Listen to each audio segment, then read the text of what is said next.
Всем привет, с вами детский технопарк мониторинга Костромской области. Одним из видов работы в IT-квантуме является программное управление звуком.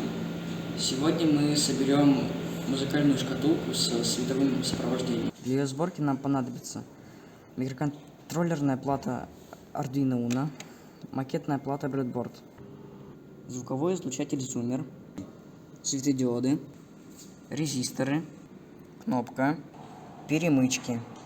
Подключать детали нужно, следуя прошивке. Когда устройство собрано и запрограммировано, можно наблюдать результат. При нажатии на кнопку запускается первая мелодия. Светодиоды мигают, исходя из тональности. При повторном нажатии на кнопку меняется мелодия. Всего в прошивке 3 мелодии.